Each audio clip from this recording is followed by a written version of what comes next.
বসিরহাটে টোটো নিয়ন্ত্রণ করবে না পুরসভা। রাজ্য পরিবহন দপ্তরের অধীনে থাকবে টোটো। রায় কলকাতা হাইকোর্টের রায়ের পর খুশির হাওয়া বসিরহাট টোটো চালকদের মধ্যে। বসিরহাট টাউন ই রিক্সা অপারেটর ইউনিয়নের অধীনে বসিরহাট শহরে প্রায় 700 ই রিক্সা টোটো রয়েছে। প্রায় 40,000 মানুষ পরোক্ষ এবং প্রত্যক্ষভাবে এই জীবিকার উপর নির্ভরশীল। চলতি বছরের অগাস্টে বসিরহাট পুরসভা এক নির্দেশিকা জারি করে।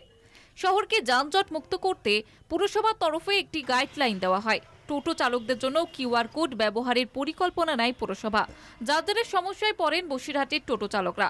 বসিরহাট পুরসভার নির্দেশিকাকে চ্যালেঞ্জ করে চলতি বছরের 18ই অগস্ট সংগঠনের সভাপতি ভাস্কর মিত্রের নেতৃত্বে কলকাতা হাইকোর্টে একটি মামলা করে বসিরহাট টাউন ই রিক্সা অপারেটর ইউনিয়নের সদস্যরা। সেই মামলায় প্রধান বিচারপতি অমৃতা সিনহা বসিরহাট পুরসভার প্রশাসনিক আধিকারিকদের কাছে পরিবেশ বান্ধব রিক্সা চালানোয় সমস্যা কোথায় তা জানতে চান। পুরসভা আদালতের কাছে উপযুক্ত তথ্য প্রমাণ পেশ করতে পারেনি। দীর্ঘদিন মামলা চলার পর চলতি মাসের 22শে ডিসেম্বর প্রধান বিচারপতি অমৃতা সিনহার নির্দেশ, টোটো রিক্সা পরিবেশ বান্ধব চালাতে কোনো সমস্যা নেই। বসিরহাট পুরসভা কোনোভাবেই টোটোর উপর নিয়ন্ত্রণ করতে পারবে না। নিয়ন্ত্রণ থাকবে রাজ্য পরিবহন দপ্তরের হাতে।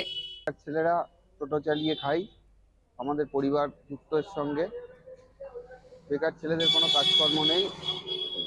সেই জন্য আমরা হাইকোর্টকে অনেক ধন্যবাদ জানাই যে আমাদের পক্ষে রায়টা দেওয়ার জন্য। আমরা টোটো চালিয়ে কাজকর্ম করে সংসার চালাই। বসিরহাট পৌরসভা আমাদের গাড়ি চালাতে একটু অসুবিধা করছিল, যানজটের জন্য আমাদের বিপক্ষে একটা কেস করেছিল। তার জন্যে হাইকোর্টকে অনেক ধন্যবাদ আমাদের সঙ্গে এসে আমাদের পক্ষে রায়টা দিয়ে আমাদের জীবিকা নির্বাহন করতে সাহায্য করবে।